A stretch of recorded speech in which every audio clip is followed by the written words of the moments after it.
Vous voulez contrôler le peuple? Il suffit de prédire l'arrivée d'un messie. Et ils attendront. Pendant des siècles.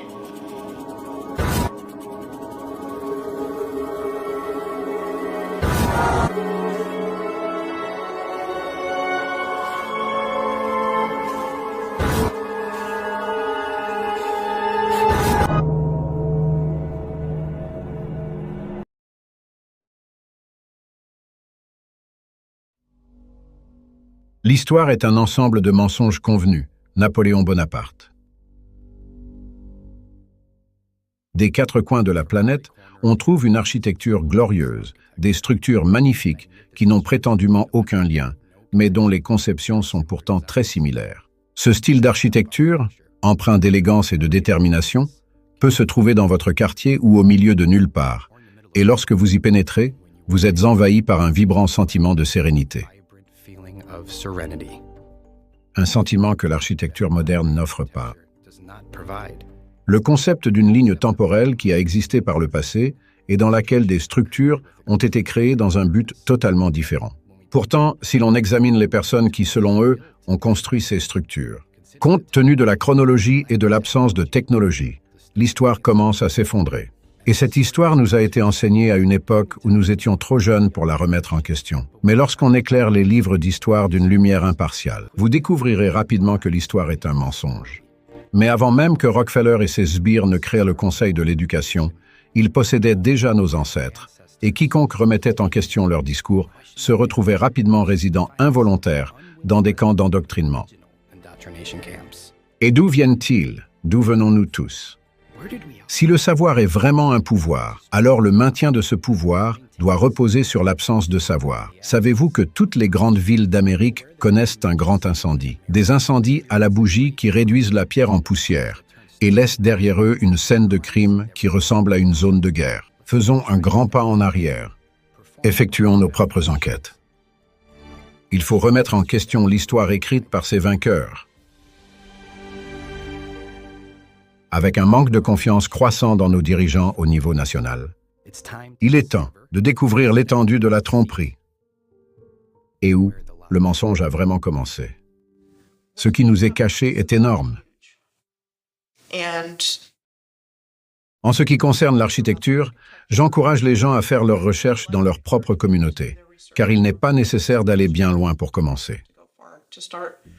En s'attaquant à ce qu'ils nous ont dit, et en se posant la question de savoir si c'est possible. Est-il possible que le bâtiment X ait été construit dans les années 1890? Il nous donne des délais de l'ordre d'un an. Il a été construit en un an. Ils veulent nous faire croire que nous ne disposions pas de la technologie, que nous étions à la traîne. Et pourtant, nous construisons toutes ces structures étonnantes, cette disparité entre ce que dit le récit et ce qui existe réellement. Vous avez des villes en Amérique qui donnent l'impression d'avoir été construites dans l'Europe médiévale, quand rien n'était là. Et les gens sont arrivés et ont commencé à construire, d'après ce qu'on nous a dit. On pourrait supposer qu'ils l'ont fait. Ils ont construit avec les moyens dont ils disposaient, des clous et du bois, s'ils avaient de la chance. Ce que nous obtenons, c'est ce récit selon lequel les gens se présentaient et se débrouillaient vraiment avec ce qu'ils avaient. C'est ce que nous avons appris à l'école, c'est qu'il n'y avait rien ici. Cette terre était vide, les seuls habitants étaient des Indiens sauvages, et nous avons tout construit ici. Tout ce que vous voyez dans ce pays en Amérique du Nord, car nous parlons aussi du Canada. Tout a été construit par nous après notre arrivée, il n'y avait rien ici.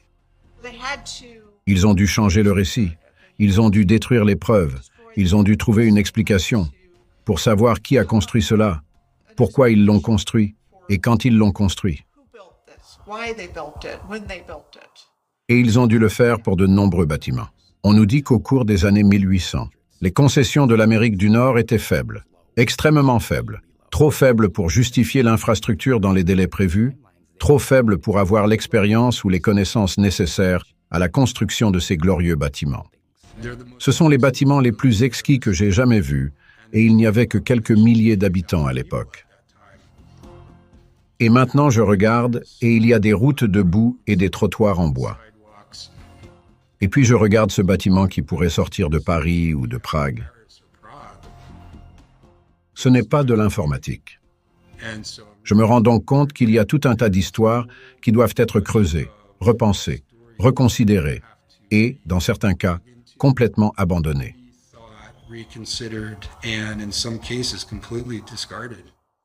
Nous ne construisons plus comme cela. Comment cela peut-il se produire dans un délai réaliste? Ne progresseriez-vous pas d'année en année? Pour avoir des bâtiments incroyables aujourd'hui, nous construirions des pyramides massives, des palais de justice massifs, des palais de justice qui durent éternellement. Au lieu de cela, nous avons tout le contraire. Et ils sont de mauvaise qualité. Et avec des outils soi-disant améliorés. Et pourtant, notre construction s'est détériorée.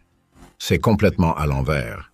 Il existe des preuves d'une culture mondiale qui a existé dans un passé pas si lointain, et les preuves sont partout. C'est intéressant parce que j'ai passé une grande partie de ma vie à étudier l'histoire ancienne et voyager autour du monde à la recherche du passé, et ce n'est que récemment que j'ai réalisé qu'en fait, je n'ai pas besoin de voyager en Égypte ou ailleurs. Tout est là, à Sydney, à Londres et à San Francisco. Et c'est tout autour du monde. Et une fois qu'on l'a vu, on ne peut plus l'oublier. Il suffit de regarder la civilisation dans laquelle on vit avec les bons yeux. On regarde en quelque sorte autour de sa ville et on va regarder sur « Que fait ce bâtiment ici ?» Et pourquoi y a-t-il un bâtiment identique aux Philippines? Pourquoi y en a-t-il un au Japon? Apparemment, les frontières du Japon étaient fermées, n'est-ce pas? Pourquoi trouvons-nous ce que l'on nous dit être une architecture de style gréco-romain dans tous les pays du monde? Était-ce vraiment du style gréco-romain? Ou est-ce la preuve d'une culture qui a existé, une culture mondiale, qui a existé partout dans le monde, dans un passé pas très lointain? Si je prenais une photo de ce bâtiment derrière moi et que je demandais à l'une de ces personnes où elle pense que ce bâtiment se trouve dans le monde, je vous garantis que la plupart d'entre eux diraient Rome ou l'Europe quelque part. Mais non, c'est ici, à San Francisco. Il y a des bâtiments comme ça dans tout le pays.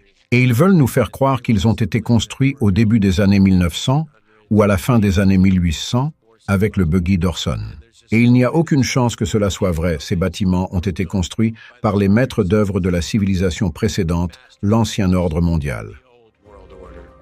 C'est de cette architecture dont je parle, on en trouve partout, en Nouvelle-Zélande, en Australie, à Hong Kong, en Amérique du Nord, en Amérique du Sud, dans toute l'Europe, peu importe où tu es. Cette architecture est reproduite. Le truc bizarre, c'est qu'ils pensent que tout a été construit autour des années 1870 à 1900. Donc tout le monde est sorti de nulle part en même temps, et il n'y avait rien avant. Est-ce que ça a un sens? Je ne pense pas que l'Antiquité soit une époque lointaine. Je pense que cette civilisation nous a précédés. Vous savez, les Édouardiens sont censés se situer à l'époque de la Première Guerre mondiale, de sorte que leurs grands-parents restent dans les mémoires, mais nous ne savons rien d'eux. C'est le mécanisme de contrôle qui le couvre avec le système éducatif. Ils ont les journaux, ils ont le récit, ils ont le courant dominant pour vous dire comment sont les choses. Mais la réalité est complètement différente. L'histoire va au vainqueur. Ok, quelqu'un a envahi cet endroit et s'en est emparé par jalousie en utilisant les routes commerciales, en utilisant la mer. Et ils se sont emparés de cet endroit. Ils ont couvert toute cette belle architecture avec leur iconographie. Donc il y a littéralement eu une dissimulation de l'histoire d'une manière ou d'une autre. Si vous regardez les capitales partout dans le monde, elles se ressemblent. Ce n'est pas le fruit du hasard et toutes les histoires racontées dans notre récit historique sur la façon dont un endroit a vu le jour. Mais un homme a été le premier à s'y installer, il a acheté des terres, les a subdivisées, les a vendues, et très vite, il y a eu une ville, mais tout le récit est basé, surtout en Amérique du Nord, sur le fait qu'il n'y avait rien à cet endroit. Et nous avons tout construit. Vous pouvez regarder l'ensemble des bâtiments, c'était une œuvre d'art. Il y avait donc manifestement une certaine fierté, car il ne s'agissait pas seulement de faire de l'argent et de lancer de la merde aussi vite que possible. Il s'agissait de construire dans un but précis et qu'il y avait un symbolisme derrière ces choses. Ils les ont construits pour durer. Ils les ont construits avec un certain niveau d'art et le souci du détail et de la personnalisation. Vous voyez maintenant que vous traversez un quartier et que toutes les maisons se ressemblent. L'exemple parfait de ce quartier. Mais tout avait sa propre identité et était imprégné de personnalisation et de soucis du détail. Customization and ornate attention to detail. We don't get that now. You don't get. Même si l'on considère la beauté des bâtiments de cette région tartare, si les gens payaient pour la main-d'œuvre, et vous devez faire appel à des charpentiers. Non, vous ne construiriez jamais des bâtiments comme ça si vous travailliez à l'heure. Les gens construisaient ces choses parce qu'ils aimaient construire, parce que la beauté est en fait une fonction. La beauté est en fait une fonction de la création. Lorsque vous vivez dans un monde de beauté, votre âme se développe et elle est expansive. Vous pouvez créer, vous pouvez devenir tout ce que vous voulez, et si vous pouvez devenir tout ce que vous voulez être, vous n'avez certainement pas besoin de règles. C'est pourquoi ils ne veulent pas que vous soyez au courant de ce genre de choses. Maintenant, je sais que nous sommes au sommet de notre civilisation. Maintenant, c'est le meilleur. C'est le meilleur que nous ayons jamais fait.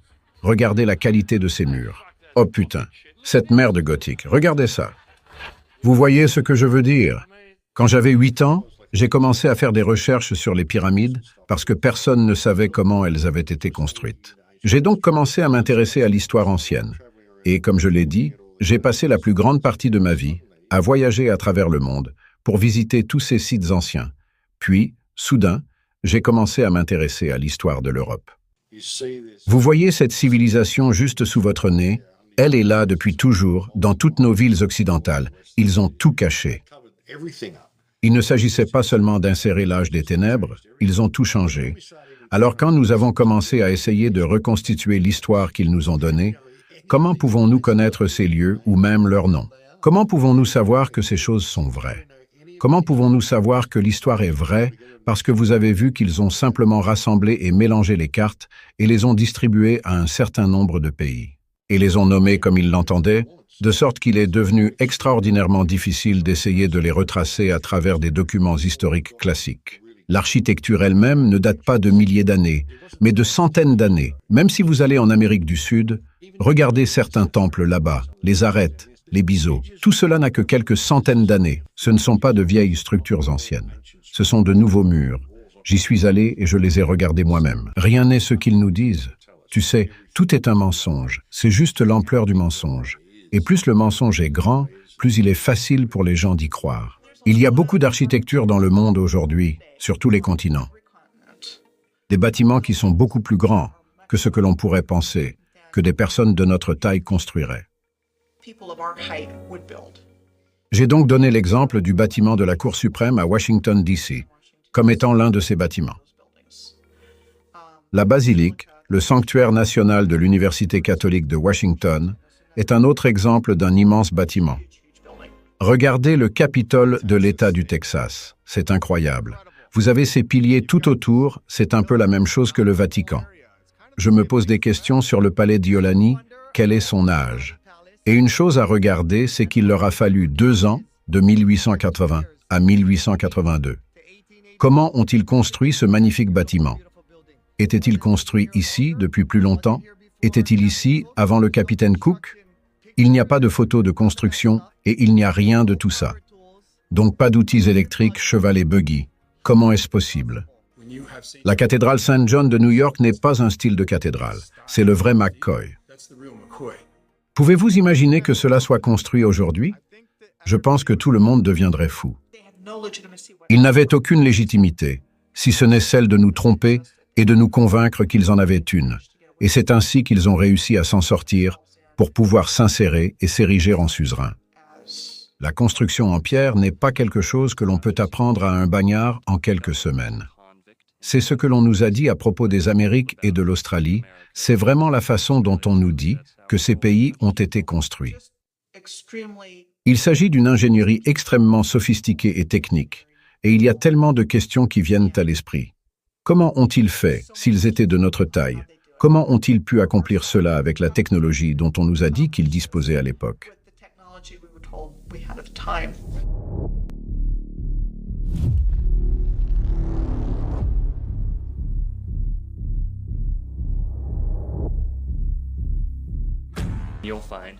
Vous trouverez de nombreuses banques, des bureaux de poste et des centres gouvernementaux qui, il y a 100 ans, étaient installés dans ces grandes structures en pierre. Donc, premièrement, les dirigeants se dotent de structures plus solides plus durable et plus imposante, qui envoie un message au peuple qu'il gouverne. Nous allons jouer à un petit jeu avec deux alternatives, vous ou moi. Quelle que soit la personne qui décide entre ces deux options, j'aimerais que vous fassiez semblant d'être un leader mondial. Vous n'êtes pas bon, vous êtes mauvais, et vous aimeriez gouverner les gens sous votre emprise, ou vous cherchez à garder le contrôle sur les gens. Soyez avec moi et envisagez ces deux alternatives. Dans la première, nous avons l'opinion, la théorie. Les enseignements, le paradigme que l'homme n'est rien d'autre qu'un singe carnivore, dans l'espace flottant sur un rocher sans aucune raison. Au milieu de nulle part par accident. Et tout cela a commencé il y a 43 milliards d'années, un mardi à 18 heures. Et ils peuvent le déterminer avec leur carte d'étoiles en couleur, et vous avez la poussière de lune, et des choses de ce genre. Et cela a continué vers une longue et vaste existence, de rien, juste survivre par instinct, comme un animal. Aucune justification de toute morale éthique, aucune poursuite réelle du bonheur, aucune poursuite de l'harmonie et de la compréhension, ici sur la Terre. Et c'est tout ce que nous vivons aujourd'hui. Il n'y a pas de responsabilité spirituelle, il n'y a pas de compréhension de la beauté, alors que de l'autre côté, nous avons une création intentionnelle, une conception intentionnelle, non seulement de l'être humain, mais de la Terre entière. Les lois de la nature. Pas de théorie, seulement des lois enracinées, dans l'existence tissée, dans le tissu de la réalité, par le concepteur, le créateur.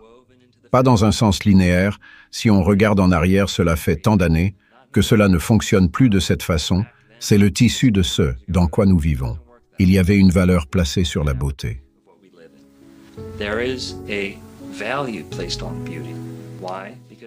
Pourquoi? Parce que Dieu a fait une belle création. Et pour lui rendre l'appareil, l'humanité a donné une impulsion pour créer de belles choses. Ces derniers temps, cela nous a été volé. Mais néanmoins, c'est dans l'âme de chaque être humain de non seulement apprécier la beauté, mais de la rechercher et d'y accorder une grande importance. C'est ainsi que les anciens maintenaient à leur manière les lois géométriques et proportionnelles de la beauté.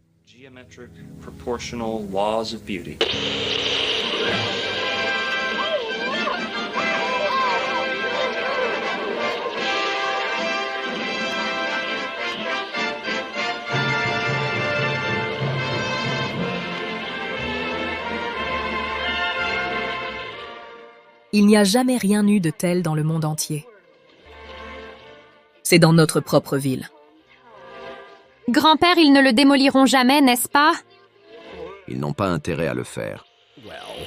Les expositions universelles présentent nombre de nos structures anciennes sous leur forme la plus grandiose, mais on nous fait croire qu'il s'agit de prétendus bâtiments temporaires construits en un temps record dans le but d'organiser un rassemblement mondial, un rassemblement destiné à présenter les nouvelles technologies, voire à s'attribuer les mérites des anciennes. Avec autant de lumières exposées, on ne peut que supposer que les centrales électriques et les ressources électriques telles que le câblage et même les électriciens étaient largement disponibles. Or, à cette époque, ce n'était pas du tout le cas. Par conséquent, comment ces vastes zones ont-elles pu, à la fin des années 1800, éclairer le ciel du soir comme un parc d'attractions moderne, ou existait-il une méthode différente pour récolter de l'énergie? Demandez-vous maintenant quelle partie de ces magnifiques bâtiments a l'air temporaire. Quelle est la partie de ces bâtiments qui a l'air usée? Et surtout, quelle est la partie de ces bâtiments qui a l'air neuve? Où vous pouvez simplement croire ces gars-là. Et dans toutes ces féeries du monde, tout était neuf, c'est ce qu'ils nous disent. C'était censé être temporaire. Donc, ils utilisaient du plâtre de Paris et du bois sur toutes ces structures. Et si vous regardez les photos, ce n'est pas ce que vous voyez. Vous voyez ces structures massives en maçonnerie qui ressemblent à ce que vous voyez en Europe. Ils ont ces endroits comme Chicago, Omaha, Portland, Seattle, Guatemala. Il y en a eu en Tasmanie, Géorgie, Louisiane, Ohio, Canada. Chacune de ces foires a été construite en 2 ans, ou moins. Chacune a été magiquement peuplée par des millions de personnes venues de tout le royaume pour participer à cet événement. Elles ont commencé avec l'exposition du Palais de Cristal. the realm to participate in this event.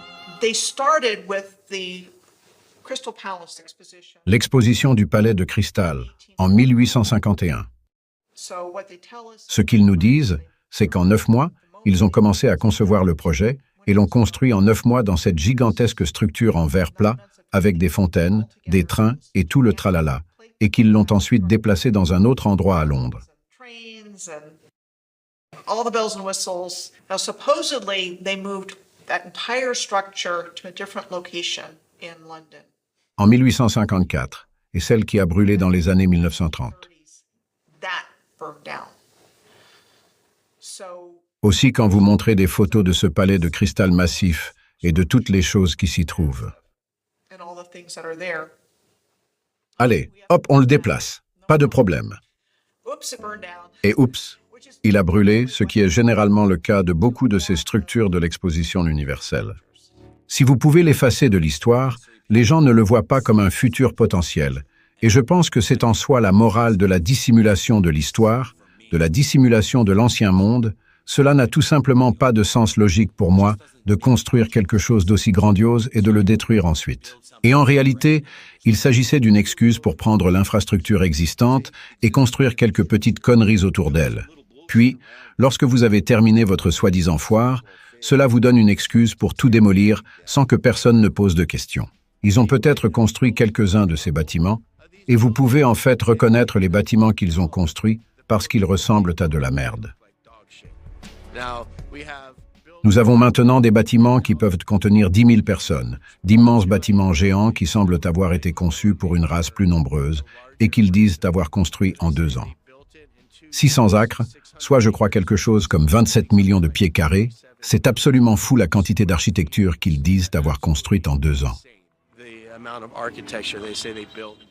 En tant qu'architecte et quelqu'un qui a construit toute sa vie en concevant des maisons et des bâtiments depuis environ 20 ans, les délais qu'ils accordent pour la planification, l'idée que cela puisse être planifié en 2 ans est à peine croyable. Ils avaient ces bâtiments ornés avec toutes sortes de trottoirs mobiles et une technologie folle. Ils avaient des lampes avec tant de lumière, de l'électricité, quand l'électricité était censée être une chose nouvelle. Et tout cela, ils avaient des trucs qui sortaient d'un rêve frère. C'est l'exposition.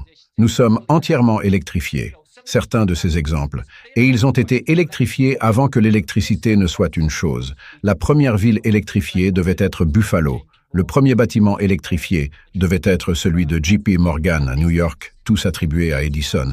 Mais ces choses, certaines des années 1890, entièrement électriques, et cela aurait été de l'énergie gratuite. Ils n'avaient pas d'usine massive pour générer de l'électricité. La première exposition en Amérique a eu lieu en 1876, à l'occasion de l'exposition universelle du centenaire de Philadelphie. Celle de 1901 à Buffalo, cela a été un événement majeur. Le 1904 et le Saint-Louis ont été achetés en Louisiane, et le Lewiston Park a été acheté à Portland l'année suivante. Si vous définissez le mot « exposition », il s'agit de raconter une histoire. Il s'agit de planter le décor, le narratif. Ces expositions ont donc été utilisées pour le narratif, de ce qu'ils veulent que les gens croient en rentrant chez eux. Les expositions universelles ont servi à attirer les gens avec le nouveau programme. Ils forment des bébés en couveuse. C'est la nouvelle norme. En avançant rapidement dans l'ère industrielle moderne, tout le monde porte le même chapeau de castor, tout le monde porte le même costume 3 pièces. On dirait que l'individualité a cessé d'exister. Les expositions universelles ont servi à l'endoctrinement. L'exposition colombienne mondiale était l'une des plus belles. À Chicago, Illinois, anciennement connu sous le nom de Sicacqua. C'était l'une des plus belles pièces de maçonnerie en pierre du monde. La région a été surnommée la Ville Blanche. Chaque bâtiment a été stratégiquement peint en blanc brillant pour tenter de dissimuler le vieillissement inévitable de l'entité structurelle. Le discours dominant voudrait vous faire croire que ces mégastructures ont été conçues par les architectes les plus instruits et les plus expérimentés. C'est vrai que l'architecte n'a pas reçu de formation? Qu'est-ce qui peut bien vous donner cette idée? Ce n'est pas un site web, c'est votre site web. Votre site web qui dit que l'architecte de ce bâtiment n'a pas de formation. C'est là. C'est impossible. C'est votre site web. Je ne suis pas sûr qu'il y ait eu des écoles d'architecture à l'époque. Pourquoi savent-ils comment faire ça? C'est tout ce que nous demandons. Ce n'est pas construit pour les dinosaures. Le musée du Champ, il a été construit pour autre chose. Ce n'est pas pour montrer les faux os de dinosaures. C'était pour autre chose. Quand vous marchez à l'intérieur, vous pouvez voir que les portes sont beaucoup plus grandes que la taille que nous sommes. Ce n'est pas du tout comme ce que nous avons construit aujourd'hui. Le musée de la science et de l'industrie, qui était le bâtiment des arts, le bâtiment des beaux-arts, et ils soutiennent que c'était un bâtiment temporaire comme tous les autres, et que le public l'aimait tellement qu'il s'est mobilisé pour le sauver. Et ce qu'ils ont fait, c'est qu'ils l'ont reconstruit en granit, en marbre et en cuivre, et tous les matériaux permanents que nous voyons aujourd'hui. Je pense que ce sont des histoires pour enfants qu'ils nous racontent. Je ne comprends pas du tout comment des personnes sérieuses peuvent accepter l'histoire qui dit que ce bâtiment a été construit exactement comme nous le voyons aujourd'hui, mais avec des matériaux temporaires. Et ensuite, parce que nous l'avons aimé, il a été reconstruit en granit, en marbre, en cuivre et en verre. Pour moi, cela ne s'explique pas, et c'est une histoire beaucoup plus fantaisiste que l'idée que ce bâtiment existait déjà et qu'il a été réaffecté à une foire. Celui-ci est relié à l'aquarium Shad, je le garantis, et il est relié à beaucoup d'autres bâtiments autour de cette zone. Et ce n'est pas seulement ici, c'est dans toutes les villes du monde. Vous savez, nous sommes au-dessous de l'eau, vous allez dans le sous-sol, vous entendez frapper l'eau contre le mur. Et puis parfois, quand il pleut, l'égout déborde et l'eau vient dans le sous-sol, inonder tout le sous-sol. Oh mon Dieu, c'est exactement ce dont nous parlons. Il y a donc des systèmes de tunnels massifs dans tous ces bâtiments, partout dans le monde. Vous nous dites donc qu'il y a des tunnels, qu'il y a un sous-sol ici, que ce bâtiment est beaucoup plus grand que ce que l'on peut voir. Ouais, c'est un sous-sol ici. Et quand la guerre nous a frappés, quand vous allez au sous-sol sous le terrain, c'est ce qu'on appelle nos rondes. Qu'est-ce qu'on a en dessous? Alors on descend, et dans certains couloirs, vous entendez de l'eau cachée dans les murs. Avez-vous vu les systèmes de tunnels sous ces bâtiments? D'après les informations recueillies auprès de mon grand-père qui est arrivé à Chicago en 1969, bien avant cela, d'après ce que nous avons ici, d'après le musée dans lequel nous nous trouvons actuellement, d'après le musée du Champ, d'après l'aquarium du hangar, d'après le champ des soldats, il y a des chemins en dessous qui sont tous reliés. C'est comme dans ce coin, si vous y allez, il y a de petits tunnels, ils sont inondés aussi. Tout est connecté, tout le campus est connecté. Et on suppose qu'il y a des tunnels, on m'a dit qu'il y avait des tunnels. C'est comme si les tunnels donnaient sur le lac et qu'on pouvait y descendre. Et ça vous mène sur un petit chemin. J'ai entendu dire que quelqu'un y avait travaillé pendant 43 ans. Vraiment. Depuis 43 ans, il était là et depuis 3 ans, il a pris sa retraite, c'était la semaine dernière à peu près. Y es-tu déjà allé? Non, monsieur, il n'autorise pas l'accès au public et ensuite il n'autorise l'accès qu'à un très petit nombre de leurs employés ici. Donc vous pensez que la Terre sur cette photo en bas de l'escalier, vous pensez que la Terre est vraiment là et que nous l'avons mise là pour couvrir ce bâtiment et donner l'impression qu'il n'est pas aussi grand qu'il ne l'est en réalité. J'ai l'impression qu'en fait, c'est une fausse image.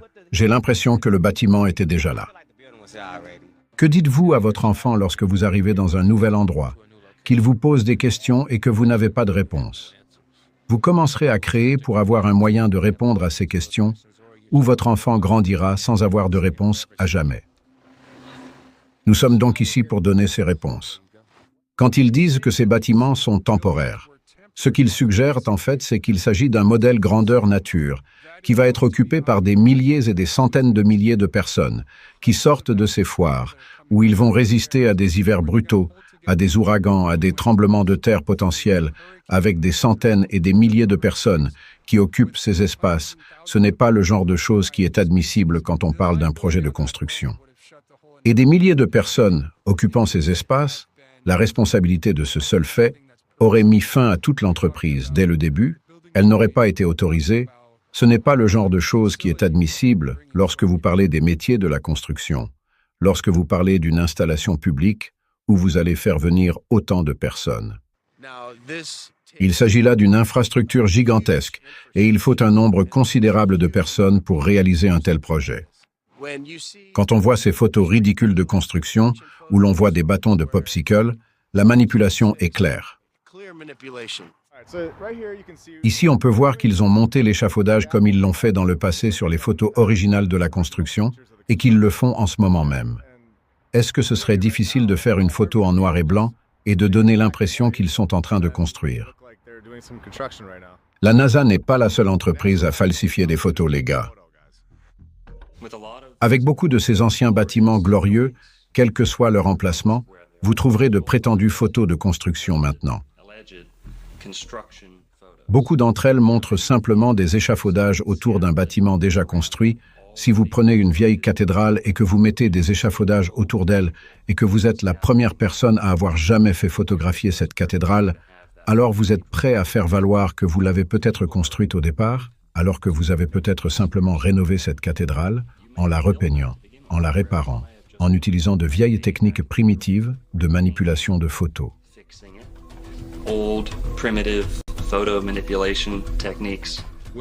Des trottoirs en bois et des routes en terre, il faut pouvoir apporter toutes les pierres, les briques, le verre, le cuivre et tous les éléments constitutifs sur le site, et donc rien que les routes, on peut gratter et renifler n'importe quel aspect. L'histoire commence à s'effriter, mais si vous imprimez ces photos dans des livres ou si vous les présentez dans un documentaire télévisé, disons, et qu'il s'agit juste d'une image qui va aller et venir dans 99% des gens qui les regardent, ils ne vont même pas se gratter la tête, ils vont juste dire « Voilà, c'est la photo de la construction, et je n'ai besoin de rien d'autre, parce que pourquoi je remettrais ça en question? C'est absurde. » Vous trouverez également des photos coupées et collées à l'ancienne, c'est-à-dire que quelqu'un a utilisé un couteau X-Acto dans une chambre noire primitive pour assembler des photos qui n'ont en fait rien à voir ensemble. À l'époque, cette technologie était un moyen sûr de produire plusieurs images et de les combiner en une seule. Il était impossible que les censeurs n'en aient pas besoin pour falsifier des photos de construction. Et non, ce n'est pas Photoshop, mais le processus de superposition est très similaire. Manipulation de photographie victorienne à l'aide de marques au crayon et de techniques de grattage pour dessiner, effacer et retoucher toute image souhaitée. La manière la plus simple d'atteindre vos objectifs est d'avoir un arrière-plan blanc que vous pourrez retirer plus tard dans la chambre noire. Il n'est pas rare que d'autres créent des photographies truquées et montrent leurs compétences en matière de masquage et de gravure. Car à l'époque, c'était le début de la société frauduleuse qu'ils ont construite. Ils prennent un bâtiment déjà achevé et en blanchissent le ciel. Ils l'appellent le ciel vanille. Ils font disparaître le ciel et coupent ce qu'ils veulent laisser sur la photo. Ils peuvent couper ce qui existait et le remplacer par un ciel gris ou blanc de couleur vanille. Le ciel de vanille où l'arrière-plan est découpé et vous pouvez voir les marques de crocs, vous pouvez zoomer et voir où le bord du bâtiment est un peu flou, le ciel qui aurait été l'arrière-plan a disparu. On se demande pourquoi ils ont fait ça. Si vous voyez une photo de construction qui n'est pas conforme, où ils ont peint des échafaudages, où ils ont enlevé des arrière-plans, vous devez vous arrêter.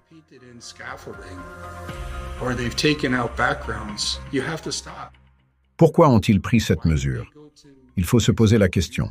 Et si vous voyez des centaines de photos prises de cette manière, vous devez vous rendre compte qu'il s'agissait d'un effort à l'échelle industrielle pour créer une narration. Les bâtiments en maçonnerie exquise ont été construits en 1 ou 2 ans. Ces 2 années, je veux dire qu'il a fallu 1 ou 2 ans, rien que pour la planification. Bien avant cela, il y a la partie ingénierie, il y a la partie conception. Il ne s'agit pas simplement de réunir un groupe d'artistes et de constructeurs pour réaliser ces objets. Il y a les architectes et les accessoires qui ont été conçus, puis il y a l'ingénierie. Tout cela prend du temps. Ces bâtiments sont le fruit d'années de travail. Et surtout, lorsque l'on en façonne le moindre recoin, comme c'est le cas ici, chaque poignée de porte, chaque coin de fenêtre est célébré. Et c'est pourquoi l'architecture est si belle, c'est une architecture de la célébration.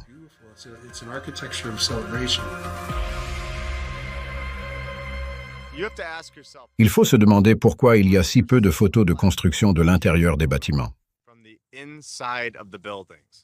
L'extérieur est incroyable, mais l'intérieur est construit comme un palais. Il y a un tel manque de photos de l'intérieur de ces bâtiments. Et ils sont incroyables quand on voit le bâtiment Kluczynski à Chicago qui a pris 14 ans. Et puis vous revenez et vous regardez celui d'avant, le bâtiment fédéral construit en 7 ans. Comment cela est-il possible? Ils n'auraient pas dû être capables de fabriquer ces choses jusqu'au sommet. Ces gens n'ont pas de formation. Et créer cette chose étonnante qui dure pour toujours, dans une ligne temporelle, où ils vous disent qu'ils se promènent à cheval et en chariot. Cela ne doit pas être accepté. Cela n'est tout simplement pas possible dans le délai qu'ils nous disent. Nous savons que des gens trafiquent les comptes dans d'autres domaines. Nous savons que des gens ont manipulé des photos dans le but de tromper les gens, tout comme le fait la NASA. Ce n'est pas nouveau, c'est ancien, mais c'est encore le cas aujourd'hui. Les techniques ont considérablement évolué, mais à l'époque, ils pensaient être à la pointe du progrès et ne pensaient pas qu'ils seraient rattrapés. Ou peut-être qu'ils s'en foutent, car le temps qu'ils comprennent cette merde, on s'en fout. On sera parti depuis longtemps et on s'en fout. Ils ont leurs histoires. Et tout ce qui existe a une explication. Au cours des 100 à 200 dernières années. J'ai même appelé le bâtiment des archives de l'État de l'Illinois et ils n'avaient pas d'informations sur leur propre palais de justice, qui est situé à moins d'1 kilomètre d'eux-mêmes.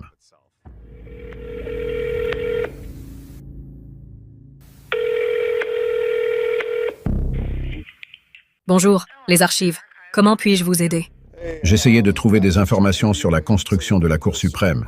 Et sur leur site internet, on disait qu'elle avait été construite en 1 an. Alors j'essayais de savoir si c'était vrai ou non.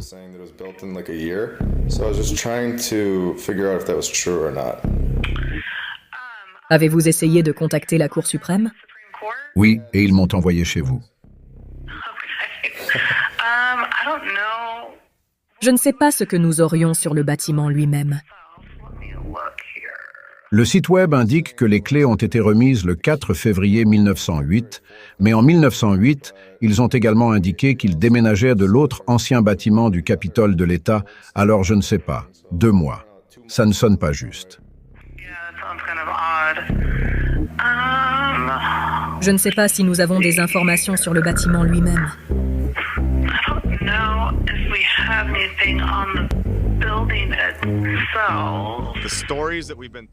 Les histoires que l'on nous a racontées ne sont en fait que des histoires que nous répétons sans cesse et que nous régurgitons simplement ce qu'ils nous ont dit. Vous pouvez soit choisir de les croire, ou vous pouvez choisir de faire des recherches et de voir la vérité, à savoir qu'il s'agit de bâtiments datant de la civilisation passée. Je me trouve devant le parking du Sunken Ship, qui se trouve à l'emplacement exact de l'immeuble occidental. L'immeuble occidental a été construit soi-disant en 1882 et a été détruit dans le grand incendie. C'était ce mur géant de maçonnerie massive de 3/4 d'épaisseur de briques et de pierres solides qui a été brûlé d'une manière ou d'une autre dans un incendie. Voici donc ce que l'année moderne nous a apporté. Le parking du Sunken Ship, qui est une sorte de pied de nez au monde dans lequel nous vivons actuellement. Oui, le sel et la blessure. Mais je pense qu'il est bon de se souvenir du passé et de savoir ce qu'il y avait là et la gloire de l'ancien monde tel qu'il était. Sur un grand nombre de ces anciennes structures glorieuses, vous commencerez à voir de vieilles bannières bon marché. Les panneaux sont simplement collés sur ces anciennes structures glorieuses en pierre. Ils ne s'intègrent tout simplement pas. Ces bâtiments n'étaient pas destinés à devenir des établissements à but lucratif, et ceux qu'ils ont conservés sont devenus des établissements à but lucratif. Il est amusant de constater que nous n'entendons jamais parler, au fil des générations, des difficultés rencontrées par une nation pour construire une multitude de palais de pierre et de briques. Pourquoi aucun de nos grands-parents ou arrière-grands-parents ne parle-t-il jamais en bien de ces bâtiments s'ils ont vraiment été construits au début des années 1900? Pensez-vous que l'un de nos grands-parents aurait dit « Oui, j'étais sur le chantier et je suis si fier d'avoir construit ce bâtiment » ou « Mon ami, je connaissais quelqu'un et il était là-bas en train de construire ce bâtiment. » Pas une seule fois. Il faut dormir tous les jours, il faudrait que les gens aient des maisons sur place, puis ils ont leur cheval et leur chariot, rentrent-ils chez eux le soir, ou les chevaux restent pendant la journée quand ils construisent un de ces bâtiments. Et c'est juste aussi pour ça que l'histoire ne colle pas.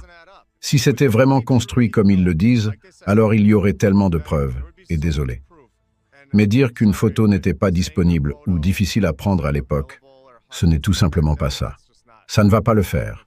Vous avez pris une photo avant, pourquoi vous ne pourriez pas en prendre d'autres? Ils ont transporté tous ces matériaux depuis des centaines de kilomètres et ils sont arrivés parfaitement à destination, il n'y a jamais eu de problème, ce n'est tout simplement pas possible d'un point de vue logique.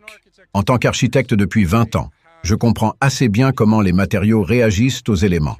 Au fil du temps, l'infrastructure moderne de Seattle a au mieux 140 ans. Il n'y a pas de place dans ce récit pour qu'un bâtiment présente le type d'altération que nous observons au-delà. Donc pour moi, ce seul bâtiment est une preuve supplémentaire que cette ville était là depuis longtemps pour moi. Elle a 300 ans. J'aime considérer qu'un bâtiment raconte sa propre histoire. J'aimerais dire que les pierres ne mentent pas. Les pierres vous diront toujours la vérité. Et si vous le regardez à travers cette lentille et que vous le laissez raconter sa propre histoire, alors quelque chose d'autre émerge complètement. Il y a des blocs de pierre utilisés dans certaines constructions comme Machu Picchu et même Stogustine, Florida, juste là une pierre taillée qu'aucun homme n'aurait pu traîner, il aurait fallu quelque chose de plus grand, quelque chose de plus technologiquement assisté.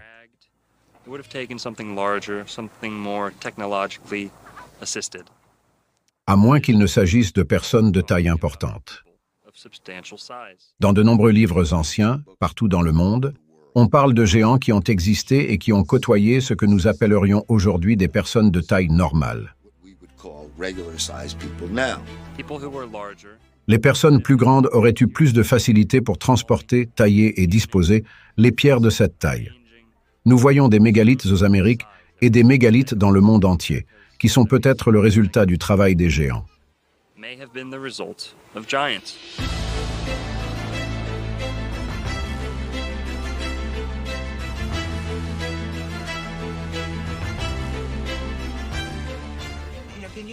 Si vous utilisez votre bon sens, c'est incroyable, et cela n'a aucun sens de construire, à une si grande échelle pour des personnes de notre taille. Le plus étrange, c'est qu'il y a des portes trop grandes dans des bâtiments aléatoires. Elles sont d'une hauteur de 6 mètres. Pourquoi construirait-on un cadre de porte de 6 mètres de haut pour une population si petite?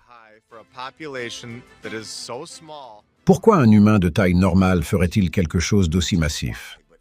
Non seulement pourquoi, mais comment un humain de taille normale ferait-il quelque chose d'aussi massif? C'est à n'y rien comprendre pourquoi les hommes d'1,80 m et les femmes d'1,80 m ont-ils besoin de cela? Nous ne faisons pas cela. Nous construisons des encadrements de portes proportionnels à notre taille. Ils n'ont absolument aucun sens. Dans les églises, c'est exactement la même chose. Elles ont des portes énormes, et vous passez tous par une petite porte. J'ai remarqué que lorsque j'étais en Europe la dernière fois, il y avait 7 portes, et j'ai pris des photos. Alors la serrure de la porte, c'est ça, ouais. Vous avez ces cadres de porte qui sont en pierre, vous ne pouvez pas les enlever et ils sont à 6 mètres de haut, voire plus haut. Et puis vous avez notre cadre de porte que nous construisons à l'intérieur du cadre de porte pour que nous puissions passer à travers. Cela nous montre que nous sommes beaucoup plus petits qu'ils ne l'étaient en tant que civilisation. Pensez qu'il faudrait être un putain de crétin pour construire une porte de 9 ou 12 mètres de haut si vous mesurez 1,80 m et que vous ne pouvez même pas atteindre la poignée de la porte. Dans cette plaine, nous trouvons des preuves abondantes de la présence de géants, non seulement dans les grands centres urbains de ce monde, mais aussi dans les tumulus et les ruines anciennes de l'ancien monde.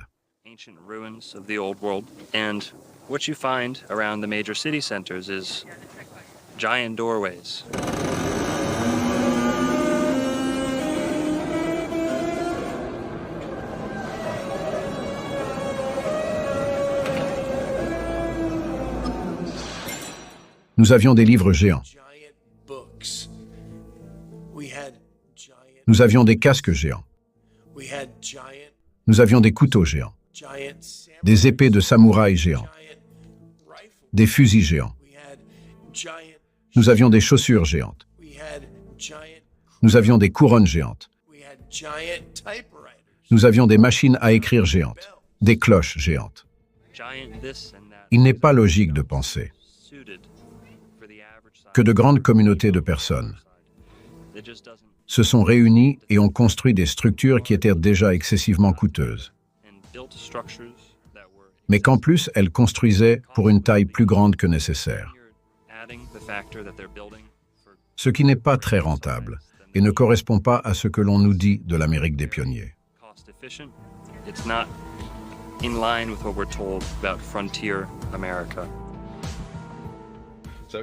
Donc, même en le comparant à moi en termes de positionnement de la hanche, mon genou est plus haut et il y a 13 cm d'écart. Donc ce sont des individus vraiment grands, vraiment grands. Et quand on y pense, ce n'est même pas si important que ça. C'est comme s'il y avait des gens géants.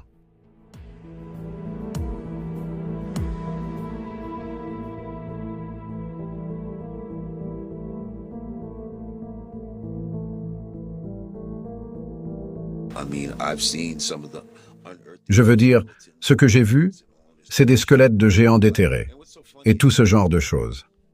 Et ce qui est drôle, c'est que les gens rejettent les géants même s'il y a une myriade de preuves suggérant, tout au moins qu'ils ont existé dès le début. Mais il n'y a rien qui puisse suggérer que les dinosaures ont existé. Putain. Et tous ces enfoirés y croient. Ok, si vous deviez trouver des os géants comme ça. Oh, donnez-moi ça. Mais c'est le fémur d'un vélociraptor. Foutez le camp d'ici, c'est un paquet de merde.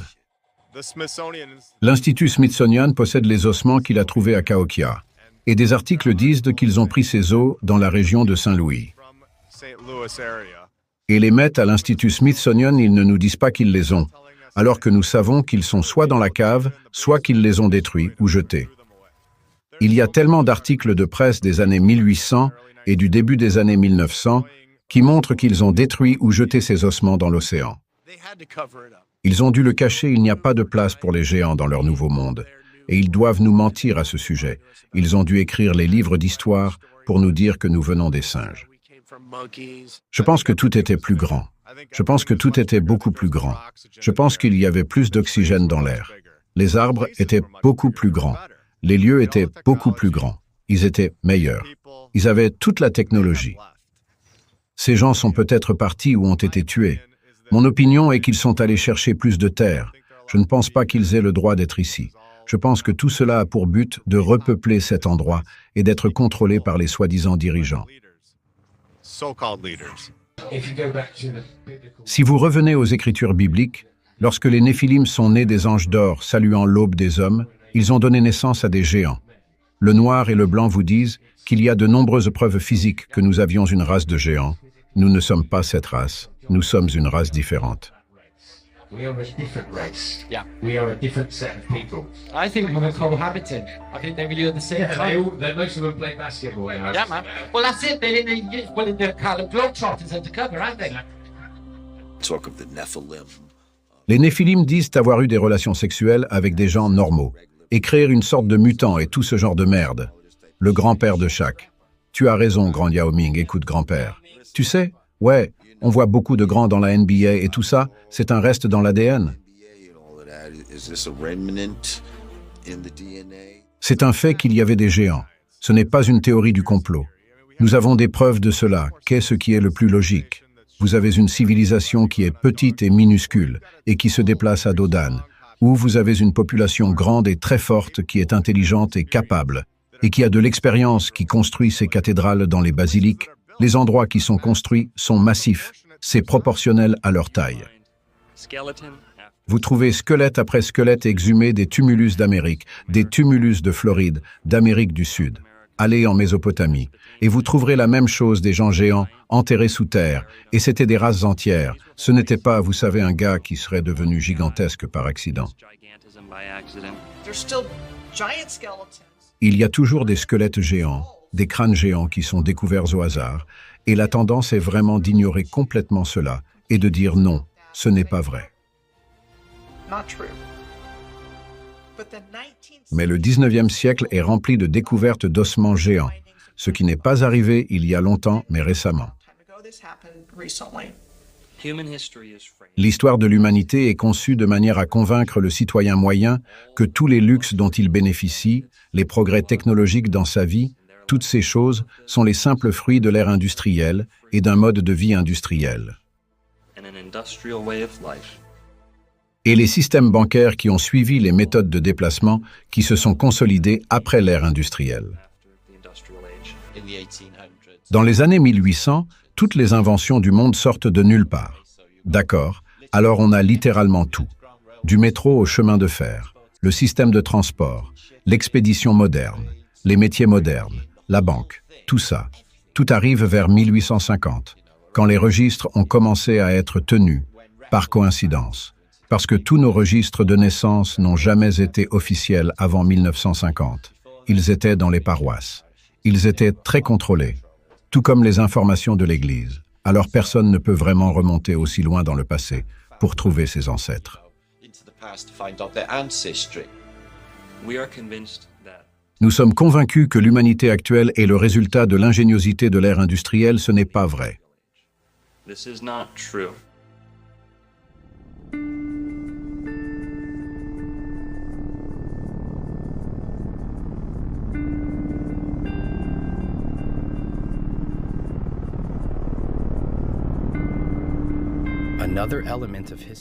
Un autre élément de l'histoire qu'ils ont commodément fait oublier à propos d'une forme luxueuse de voyage qui a été promptement supprimée de nos cieux.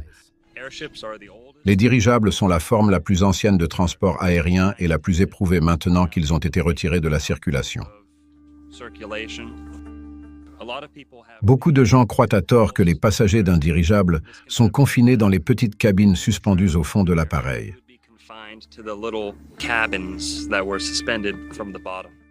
Vous savez, comme le cockpit du pilote, vous êtes probablement un peu inquiet à propos de ceux qui descendent, étant au fond du vaisseau.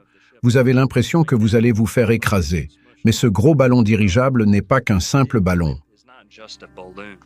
Dans de nombreux dirigeables de l'Ancien Monde, on avait accès à la grande cavité du dirigeable et il y avait des restaurants, des bars, des salles de danse, des choses comme ça.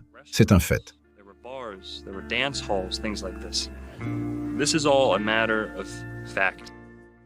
Pourquoi construire une chose aussi grande et ne rien mettre à l'intérieur? Il s'agit donc d'une croisière, mais d'une croisière confortable, où l'on n'est pas assis dans la partie inférieure du dirigeable, là où l'on voit normalement un dirigeable, mais dans le dirigeable.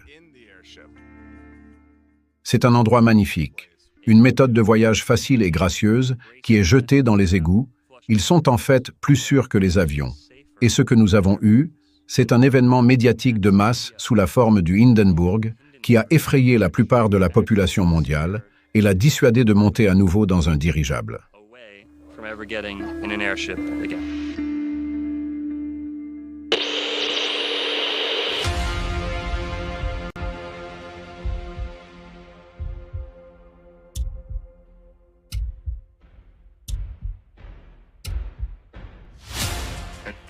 Il recommence à pleuvoir. C'est un peu fissuré. Il passe. Les moteurs du navire le maintiennent juste assez pour le garder dans l'air. L'autre côté est juste... C'est terrible. Oh, dégagez du chemin, s'il vous plaît. Ça tombe dans les plaines et sur tous les gens. Mais c'est terrible. C'est l'une des pires catastrophes du monde. Oh, c'est à 100 ou 150 mètres dans le ciel, et c'est une formidable grâce, mesdames et messieurs. Il y a la fumée, et maintenant est le châssis qui s'écrase au sol. Pas tout à fait à la masse d'amarrage, c'est l'une des pires catastrophes du monde. Je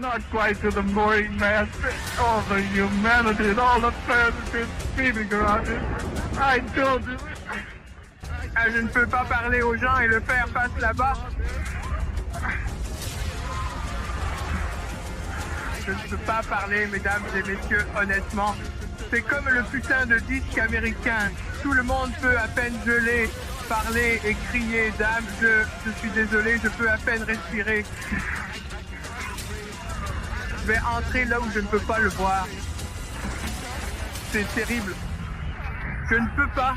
J'écoute, les amis. I'm going to have to stop for a minute because I've lost the voice. This is the worst thing I've ever witnessed. Oh no, can't do this. Oh non, on ne peut plus faire cela, c'est dangereux. Et avec les images de l'Hindenburg en flammes, qui tombent du ciel, non, plus de dirigeables. Mais il y a beaucoup de preuves, disons, qui montrent que oui, il y avait des dirigeables, et qu'il s'agissait d'une technologie préexistante.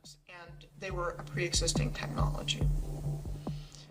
Et l'une des façons de se débarrasser des choses est de dire que c'est dangereux pour la sécurité et que nous ne pouvons plus le faire. Safety hazard, we can't do this anymore. Et je ne veux plus voler dans ce type d'avion parce qu'il a pris feu dans les airs et qu'il n'y a aucune chance que je voyage à nouveau dans ce type d'avion. Let's stick with our helicopters. Restons-en à nos hélicoptères et à nos avions, et nous arrêtons de construire des dirigeables. Airships. Quel est le moyen de transport le plus tranquille? Le dirigeable ou l'avion? Vous ne pouvez pas me dire que tout le monde n'est pas terrifié à l'idée de monter sur le tarmac et de décoller d'un aéroport. Dans un avion, tu es coincé. Tu as 60 à 100 personnes coincées dans ce petit avion. Tu ne peux pas voyager aussi loin. Avec les réservoirs qu'ils ont, avec un dirigeable, tu peux voyager très loin. Et tu peux voyager avec beaucoup de gens. Tu pourrais emmener des masses de gens vers ces autres terres qui sont beaucoup plus loin que nous ne pourrions jamais l'imaginer. Les dirigeables allemands ont atterri à Opelika en Floride pendant des années. Et Glenn Curtis, l'homme qui a ouvert l'aéroport d'Opelika, est un homme impliqué dans un scandale. Donc si quelqu'un raconte des mensonges ici, c'est bien ces gars-là. Glenn Curtis a été surnommé l'homme le plus rapide du monde pour avoir battu des records de vitesse sur une moto utilisant des moteurs à gaz, et il a contribué à faire valoir la supériorité du gaz sur la vapeur et d'autres techniques. Il a commencé à installer des moteurs à gaz sur des dirigeables, et il a contribué à les faire abandonner d'autres méthodes, puis il a fait la même chose avec les avions, en concurrence directe avec les frères Wright. Il a essayé de voler les animaux des frères Wright avec l'aide de l'Institut Smithsonian.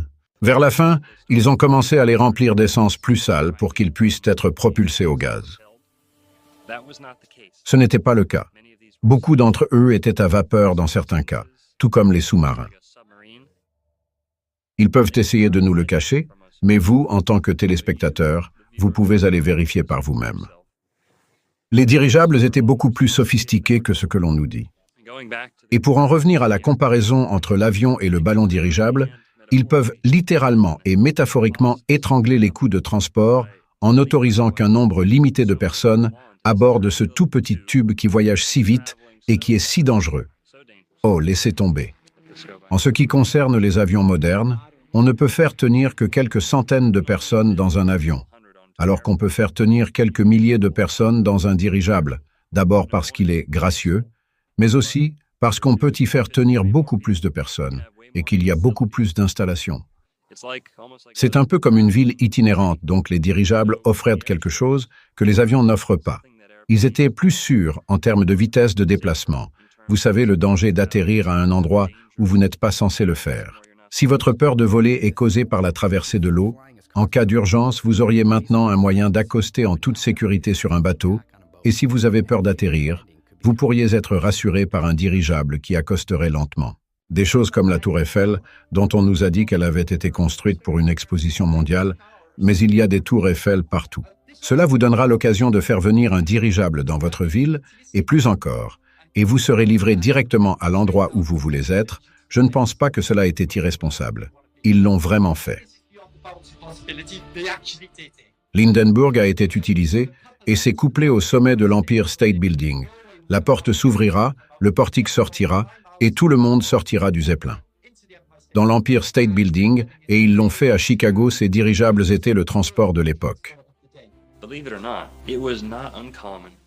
Croyez-le ou non, il n'était pas rare que des gens fassent voler leurs dirigeables directement dans le centre-ville de New York et qu'ils les amarrent aux clochers, aux pics, aux tours, aux flèches de villes comme New York City, Chicago, les grandes villes d'Allemagne, d'Angleterre, etc.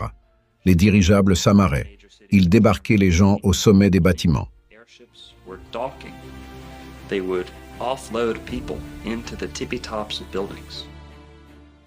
Je pense qu'il y avait plus que des dirigeables.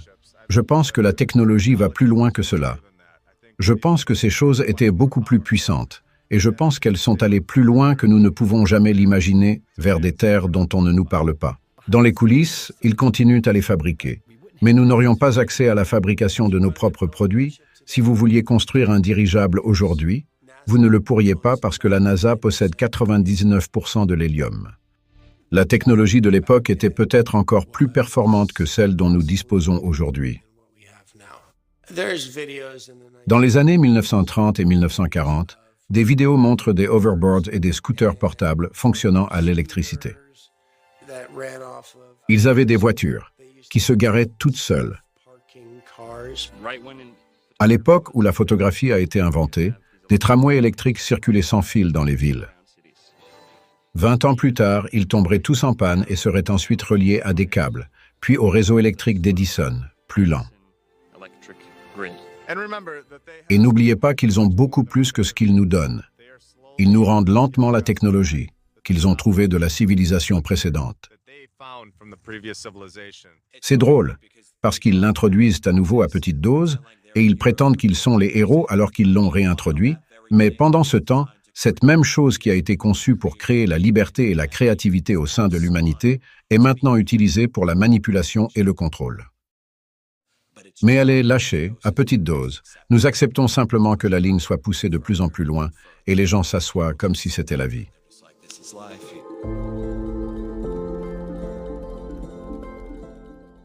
L'énergie sans fil alimentée par l'éther existait bien avant les grandes compagnies pétrolières.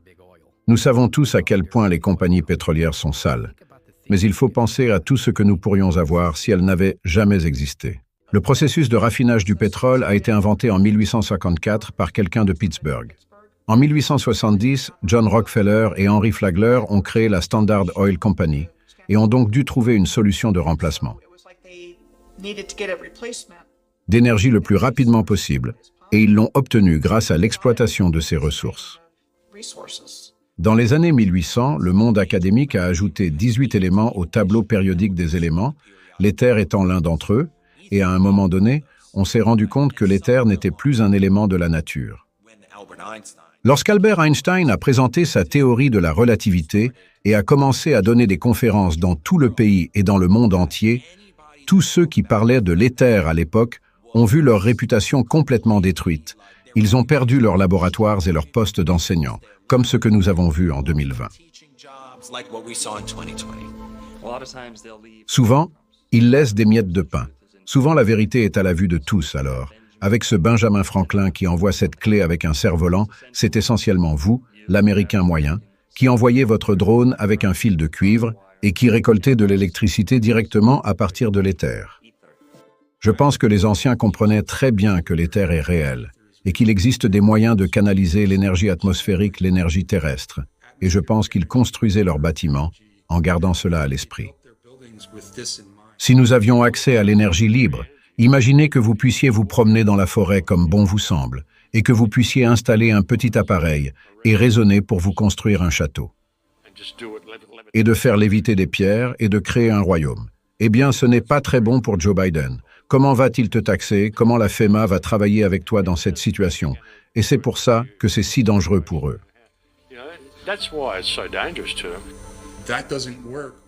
Cela ne fonctionne pas lorsque vous introduisez un système électrique qui dépend d'une source d'énergie, d'un ensemble de fils, de compteurs et d'une production pour laquelle vous devez payer ou vous devenez dépendant d'un système de pénurie. Cette ancienne façon de faire les choses est basée sur un système d'abondance et de richesse, parce qu'il n'y a pas de fin à l'énergie qui nous entoure tout le temps.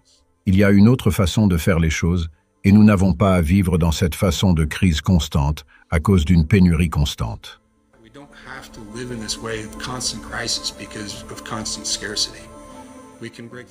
Nous pouvons la franchir et je pense que nous sommes sur le point de redécouvrir cette connaissance à un moment très curieux où l'ancien système est en train de s'effondrer. Tout le monde savait qu'il y avait un éther, la plupart des bâtiments étaient construits de cette manière jusqu'à ce qu'ils arrivent et commencent à détruire ces choses et à nous endoctriner. Vous parcourez et vous commencez à trouver ces corrélations. Vous commencez à trouver comment l'énergie libre serait ce que les centrales électriques étaient. Comment tous ces endroits ont eu ces certains bâtiments et fontaines et certains toits en cuivre, et tous les trucs pour les sites d'atterrissage pour les machines volantes, et vous commencez à voir que tous ces trucs sont beaucoup trop similaires partout dans le monde pour qu'il n'y ait pas eu une seule culture. Ces tours abritaient souvent des technologies de l'ancien monde, telles que des cloches qui émettaient des fréquences de résonance dans la communauté, au-delà des nombreuses photos de cloches collectées dans toute l'Europe.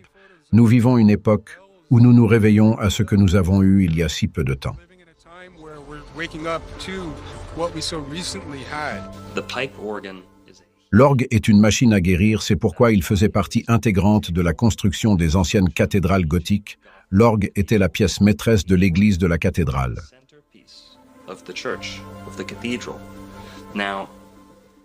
Tout autour du bâtiment, en haut et en bas, il y avait des tuyaux et des haut-parleurs qui diffusaient cette musique dans la cathédrale.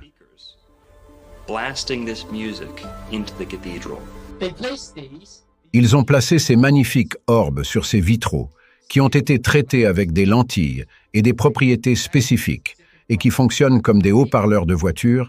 Ils augmentent la résonance et le son dans l'éther à l'extérieur, de sorte que tous les membres de la communauté sont revigorés, sont au plus haut niveau de conscience et donnent littéralement le meilleur d'eux-mêmes, comme vous pouvez le voir sur les photos de ces personnes dans la journée. Tout le monde est en bonne santé. Quiconque a assisté à un concert d'orgue à plein volume vous le dira. Vos os s'agitent, vos organes commencent à réagir, vos cheveux se dressent sur votre nuque. Levez-vous, entrez dans une cathédrale de pierre bien construite et écoutez l'orgue. Asseyez-vous et saturez-vous des fréquences curatives. Les cathédrales sont bien plus qu'un simple centre de culte, ce sont des machines curatives. L'orgue de la cathédrale n'est qu'un petit doigt de tout ce royaume dont nous parlons. They are healing machines. And the pipe organ of the cathedral is just one tiny little finger of this whole realm that we're talking about. Il y a l'effort des étoiles, que j'appelle le sujet de la passerelle parce que la même structure existe partout dans le monde et qu'elle nous a été donnée en tant que fortification construite pour ces différentes guerres qui en ont fait des cibles militaires et qui ont donc une excuse pour expliquer pourquoi elles ont été construites à n'importe quel endroit et ensuite une excuse pour expliquer pourquoi elles ont été détruites. À l'école, nous apprenons à connaître un incendie, le grand incendie de Chicago. Dans le cas du grand incendie de Chicago, on a fait grand cas de la vache de Madame O'Leary qui a renversé la lanterne. La légende veut que la vache de Madame O'Leary ait renversé une lanterne dans une grange, ce qui a provoqué l'incendie et que la pauvre Madame O'Leary et sa famille ont vu leur vie gâchée à cause de cela. Nous n'avons appris qu'à propos de Chicago, et je me souviens d'être allé en camp d'été, et nous étions assis autour du feu de camp. Et c'était une nuit sombre quand nous étions tous au lit. Boum boum, la vieille Miss Weary a pris la lanterne dans son hangar, et quand la vache l'a renversée, elle s'est retournée et a dit « Il y aura un moment chaud dans la vieille ville ce soir. Fir, fir, fir. » Et nous crions fir de plus en plus fort à chaque couplet, et nous l'avons fait comme 10 fois, jusqu'à ce qu'il nous revienne en écho à travers le lac. Et maintenant, quand j'y pense, c'est comme si combien d'enfants grandissant en Amérique chantaient cette chanson à propos de cette histoire stupide. Ce que j'ai réalisé, c'est que c'est comme une incantation, et c'est de l'envoûtement. Je me suis rendu compte qu'il s'agit d'une incantation, et d'une incantation magique. D'où vient cette chanson? C'est une histoire qu'il voulait que la population adopte et croie comme faisant partie du mythe fondateur du pays et de ce que nous sommes en tant que peuple. Et voilà qu'en tant qu'architecte avec un vif intérêt pour l'histoire, j'ai découvert ces dernières années qu'il y avait eu des incendies dans toutes les grandes villes. As an architect with the keen interest in history, I come to find out only within the last few years that there were fires in every major city. And then I come to find out that... Je découvre alors qu'il ne s'agit pas seulement de bidonvilles en bois construits avec des allumettes, mais de villes entières avec des photographies montrant des bâtiments en maçonnerie du type le plus raffiné. Masonry buildings of the most exquisite type. Philadelphie, New York, Boston, Floride, Jacksonville, Miami. Toutes les grandes villes ont été brûlées à un moment donné. Croyez-le ou non, il s'agissait de villes en pierre, de villes mégalithiques en pierre, d'anciennes métropoles qui ont été brûlées comme si elles avaient été faites de bois, très rapidement. Nous pouvons spéculer sur la source de cette destruction, d'en haut, d'en bas, d'incendies criminels, de destruction biblique, etc. Néanmoins, toutes les grandes villes d'Amérique, voire d'Europe, du monde entier ont été dévastées par un incendie.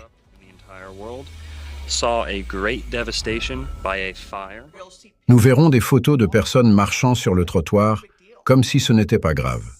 Je veux dire que c'est subjectif, mais je veux dire que c'est ce à quoi cela ressemble. Les photos sont étranges. La séquence des événements qui sont censés se dérouler est étrange, donc vous savez, il y a juste beaucoup d'indices, si vous voulez, nous disant que ce n'étaient pas des événements aléatoires, comme si quelqu'un voulait nous le faire croire. Si vous regardez les photos des bâtiments de l'Ancien Monde qui existent encore, elles expliquent toujours pourquoi ils ont été démolis. Mais il est curieux de voir pourquoi tant de tours ont disparu aujourd'hui. Le Pioneer Square est l'un de ces exemples, et il a été construit immédiatement après l'incendie de 1889. C'est curieux parce qu'il apparaît sur une carte immobilière datant d'avant l'incendie dans une forme entièrement intacte. Pour que la pierre brûle, il faut qu'elle atteigne 2000 degrés Fahrenheit. Un feu de maison atteint une température de 1000 degrés, soit la moitié, donc il est impossible qu'un bâtiment en pierre soit en train de brûler. Les incendies des années 1800 et antérieurs étaient peut-être faux. Ils essayent d'expliquer les multiples bâtiments avec des histoires d'incendie et les multiples palais de justice construits sur le même site en seulement 1 an avec le même architecte, et ils démolissent simplement ces bâtiments. C'est exactement la raison pour laquelle ma cheminée est faite de briques et de pierres, car elles ne fondent pas.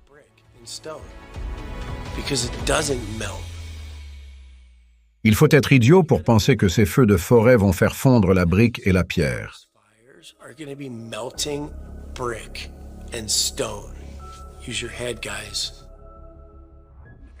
Alors qu'ils sont occupés à le démanteler dans la réalité 3D que nous connaissons, il faisait partie d'un programme visant à démanteler l'ancien monde et à nous choquer pour que nous acceptions le nouvel ordre mondial.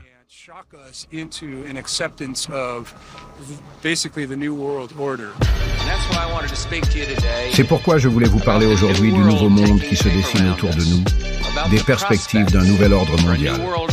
Maintenant que nous sommes en route, c'est le nouvel ordre babylonien qui frappe à votre porte. Les battements de guerre affamés. De guerre, nous avons rarement les troupes. Et l'épée de repos. C'est le nouvel ordre babylonien qui supplie pour votre âme. Ils viennent et ils veulent le contrôle. Ouais. Ils viennent brûler un système jusqu'au sol. Une route simple, c'est qu'il est temps de se réveiller, c'est un remède.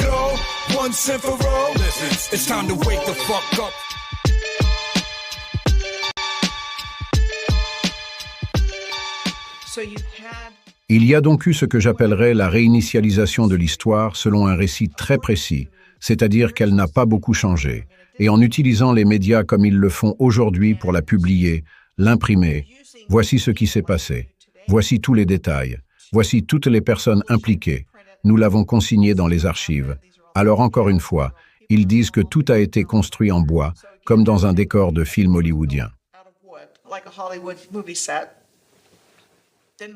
Nous sommes donc arrivés et nous avons construit toutes ces belles structures pour nous assurer qu'elles ne brûleraient pas à nouveau. Et c'est ce qui est raconté à plusieurs reprises. Si vous regardez n'importe quelle grande ville, elle a subi le même sort. Et je ne pense pas qu'il s'agisse d'une simple question de stupidité. Ils ont mis des bougies partout et ont laissé leur ville prendre feu. Les palais de justice en pierre, les banques en pierre ont été réduites en miettes. À Jacksonville, nous avons eu un incendie où il y a des témoignages de première main de personnes qui ont échappé à l'incendie et qui, une fois qu'elles pensaient s'être mises à l'abri, ont regardé le feu parce que c'est ce que les gens faisaient à l'époque.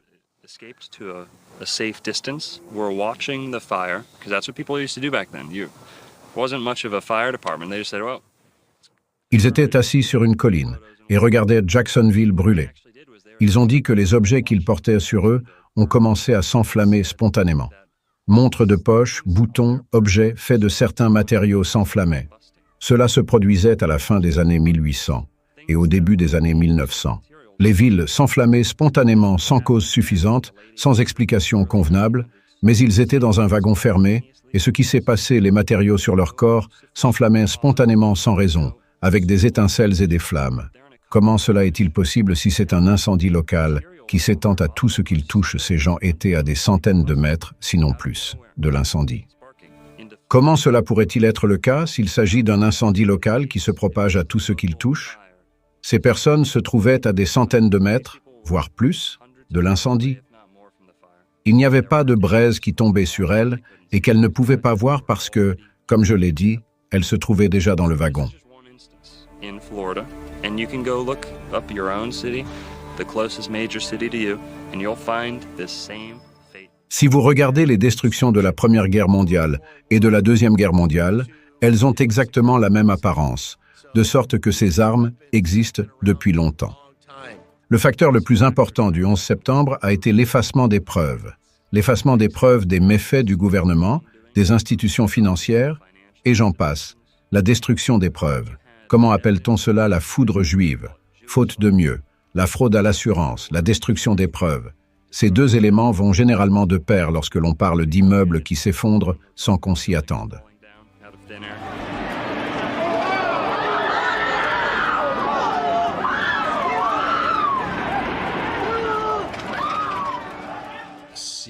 Seattle a brûlé dans le centre-ville 2 mois plus tard.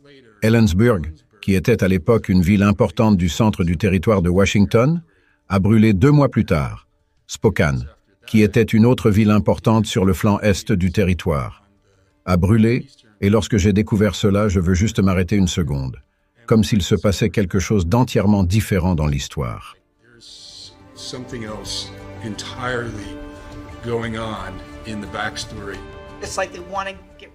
C'est comme s'ils voulaient se débarrasser de ces belles structures.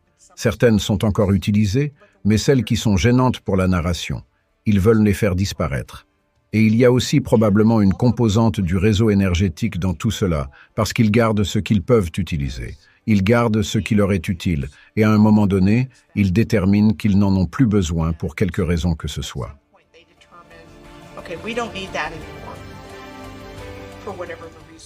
Une partie de l'histoire de ces incendies est que le chef des pompiers n'était pas en ville à l'époque.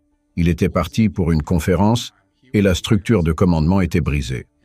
Le maire de l'époque à Seattle était celui qui prenait les décisions et il décidait qu'ils devaient aller faire ce qu'ils appellent des coupe-feux entre les bâtiments, c'est-à-dire apporter de la dynamite dans les bâtiments et les faire exploser, ce qui est reconnu à Boston Fire, dans une ville après l'autre, ce qu'on appelle une tactique pour contenir les incendies. Et ensuite, ils disent souvent, rétrospectivement, que ce n'était peut-être pas la meilleure idée, que ce qui causait ces incendies et ce qui causait ce type de dommages doit être examiné. Alors quand vous avez une structure de commandement brisée, vous pouvez dire que vous êtes en train de faire ce que vous voulez. Et que quelqu'un d'autre prend les décisions. Ce qui m'intrigue vraiment, car c'est la même chose qui s'est produite derrière. Les incendies de forêt qui ont ravagé Maui sont les plus meurtriers de l'histoire des États-Unis depuis plus d'1 siècle sur les médias sociaux. Les gens spéculent sur ce qui pourrait avoir causé les incendies. Une théorie à la mode est que l'incendie a commencé à cause d'une arme à énergie dirigée. Ce sont des armes comme les lasers qui utilisent de l'énergie tirée à la vitesse de la lumière pour endommager ou détruire des cibles selon le bureau de responsabilité du gouvernement américain. De nombreux pays, y compris les États-Unis, font des recherches sur l'utilisation de ces armes. Oui, ils ont remplacé le chef de la police, Pelletier, qui avait participé à la fusillade de Las Vegas. Ils ont fait 10 déclarations d'urgence à propos de l'oncle Billy, de Banding Drive et d'autres choses du même genre. Et croyez-le ou non, la loi sur la transparence a été suspendue. Ce n'était dans aucune d'entre elles, c'était dans cette petite loi sur le logement abordable sur le côté. Il semble vraiment que seuls les endroits qu'ils voulaient, Safeway, n'ont pas été touchés. Les stations-service n'ont pas été touchées. Ils savaient ce qui allait se passer. Soit ils l'ont fait d'en haut avec l'arme à énergie laser comme d'autres le disent, soit ils l'ont fait d'en bas. Mais une chose est folle, c'est que plus de 24 heures plus tard, ils laissaient toujours le feu brûler.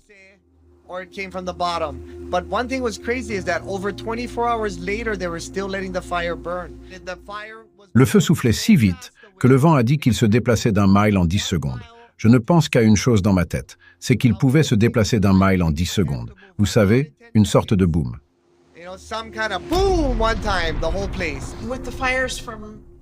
Avec les incendies de Maui, j'ai en tête ces rangées de voitures complètement brûlées. Honnêtement, ça ne ressemble en rien à un incendie. On dirait qu'il a été détruit par une arme ou quelque chose d'autre sous un certain angle, complètement détruit par une arme à énergie dirigée, un bâtiment coupé en deux, des voitures fondues, tout est fondu, on dirait une zone de guerre.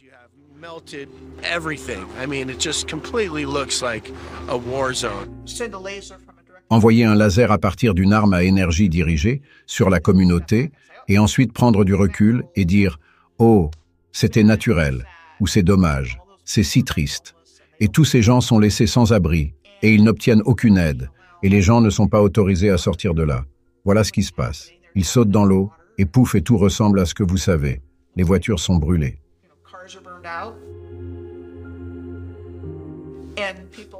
Et les gens se demandent ce qui se passe ici.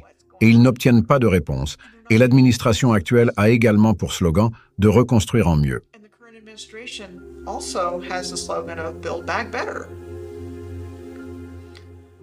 Ce qui était l'excuse donnée pour ces autres grands incendies, tout était en bois. Alors regardez ce que nous avons fait. Nous l'avons reconstruit avec cette brique solide. Je pense que ce que nous voyons maintenant n'était pas censé se produire aussi rapidement. Je pense que toutes ces choses étaient censées se produire sans même que nous en soyons conscients. Je ne peux que me demander pourquoi vous voudriez faire cela, vous savez. Cela élimine tout. Il n'y a pas d'empreinte digitale. Il n'y a rien, c'est fait. Il n'y a personne pour parler. Il se débarrasse de tous les bâtiments. Quelles histoires y a-t-il à raconter? Son histoire est celle qu'ils vont raconter. C'est celle qu'ils nous ont racontée en déformant une chronologie truffée de dissimulation et en empêchant le public de prendre conscience de la destruction de nos propres villes. Quelle est la puissance de ces armes? Et quand ont-elles été créées? Cette grenouille aurait dû se transformer en cendre. Il y a même des cendres sur le fond, il est gris, et il a été un peu exposé à la chaleur, mais cela ne l'a pas déformé, c'est juste un pétrifié parfaitement symétrique, et il semble surtout creux.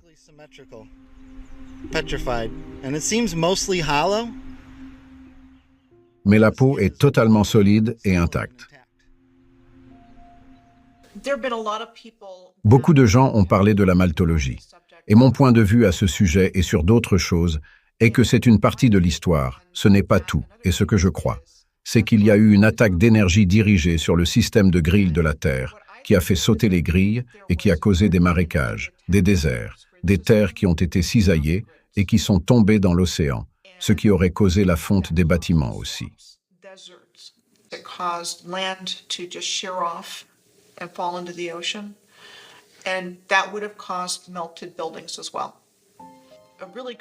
Un très bon exemple qui me vient à l'esprit est un endroit appelé Red Rocks State Park en Californie qui semble avoir fondu. Et il y a d'autres exemples aussi. Donc ma conviction est qu'il y a eu une poussée massive d'énergie. Donc cette poussée d'énergie aurait pu provenir de sources multiples et aurait traversé le système de grilles et aurait tout fait exploser. Quand ils sont venus ici, c'était un paysage détruit et en ruine. Et ils ont même utilisé le mot « ruine » pour décrire les choses, mais ils ont repoussé les choses loin dans le passé, comme des milliers d'années, ou des millions d'années. Et c'était si loin que nous ne savons rien à ce sujet. La Terre a été terraformée par une civilisation très avancée. Ainsi, les choses que nous considérons comme des montagnes, telles que les montagnes rocheuses et les collines, sont en fait des bâtiments.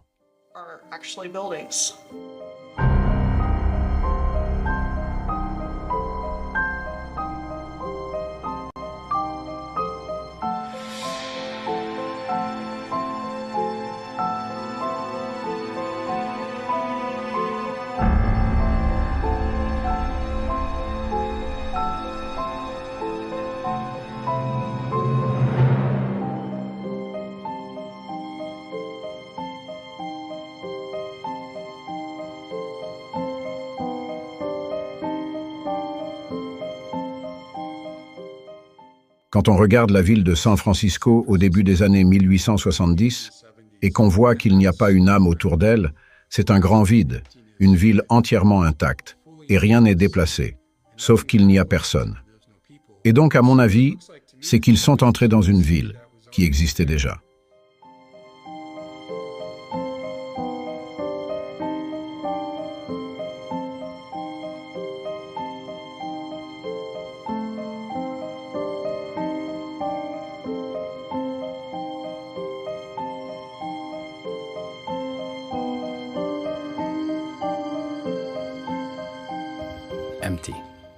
C'est vide, et personne autour, c'est si étrange.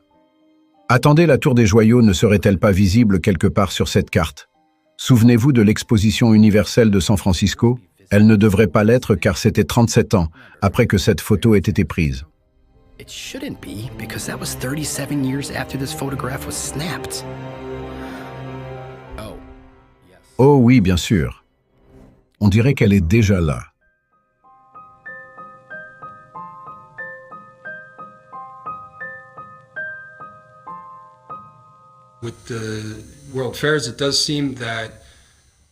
Avec les expositions universelles, il semble que leur but était de nous fournir un nouveau récit et d'y amener la population, de la submerger avec ce royaume fantastique qu'elle allait maintenant intérioriser, puis de le brûler de façon presque rituelle pour l'ancrer dans la conscience de la population. And then burn it down in almost like a ritualistic fashion to sear this into the consciousness of the people. Le peuplement des Amériques n'a pas été aussi authentiquement organique qu'on aurait pu le croire. Il existait un vaste système de ce que l'on a appelé les trains d'orphelins. Les fermes d'élevage de bébés en couveuse, beaucoup d'entre elles étaient hébergées dans les expositions universelles. Il y avait des bébés en couveuse aux expositions universelles, des bébés asiatiques, des bébés philippins, des bébés africains. Je pense qu'il s'agissait en partie de repeuplement. Il s'agissait en partie de trafic d'enfants prématurés.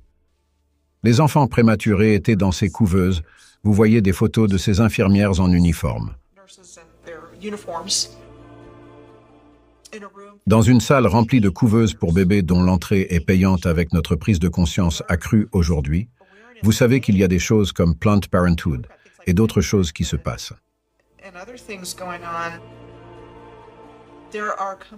Il y a des entreprises qui envoient des enfants par la poste, il pourrait y avoir dans mon entreprise, ou quelqu'un qui passe une commande d'un enfant pour mon collègue ou un autre, et il serait livré. Ce n'est pas bon. Et je pense que c'est la même idée. Qu'il y a une récolte d'humains qui se fait sans que nous le sachions, et sans que nous en soyons conscients. Ce sont des choses innommables qui arrivent aux enfants. Cela a commencé très tôt, et ce sont toujours les mêmes familles qui sont derrière tout cela. Very early on, because the same families are behind it. Et on voyait ces migrations massives de trains d'orphelins et de bateaux d'orphelins. Et on se demandait d'abord d'où venaient tous ces putains d'orphelins. Combien d'orphelins il y avait dans les années 1800? Pourquoi?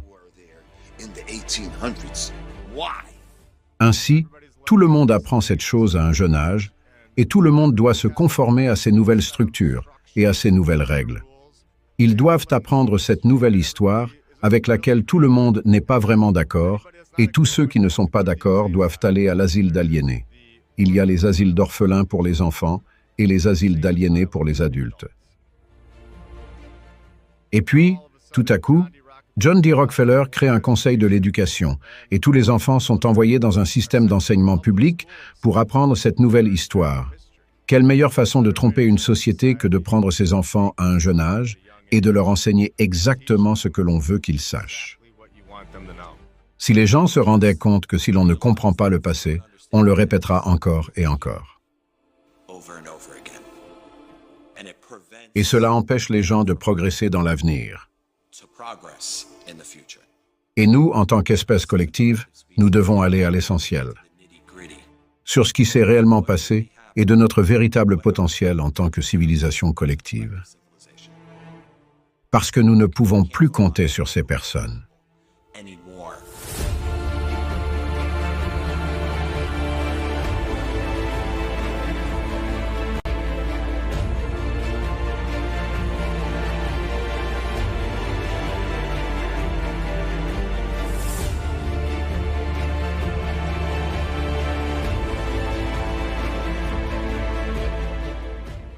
Comment pouvons-nous savoir, et je demandais cela à mon père tout le temps, je disais, papa, comment sais-tu que tu as un arrière-arrière-arrière-grand-père? Comment le sais-tu, alors qu'aucun d'entre nous ne le sait? La vérité, les gens peuvent s'asseoir là et dire que vous êtes fous de parler de ces choses. Mais je veux dire, regardez de qui nous acceptons l'histoire officielle de tout ce que j'ai connu toute ma vie. C'est que nous ne savons pas comment nous sommes arrivés ici. Nous ne savons pas pourquoi. Nous ne savons pas quand. Si les Américains sont assis là un jour et disent « Je ne sais pas comment je suis arrivé ici, je ne sais pas pourquoi et je ne sais pas quand », eh bien, vous avez été réinitialisés. Don't believe what we say. Ne croyez pas ce que nous disons. Allez dans vos propres communautés et faites vos propres recherches. Il y a beaucoup de bâtiments qu'ils ont laissés pour que nous les examinions.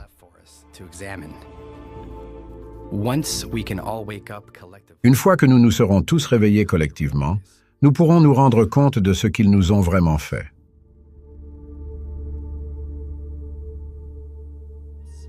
Shout out Hibbler Productions. Check this old world order stuff out. Here you go. A true gem.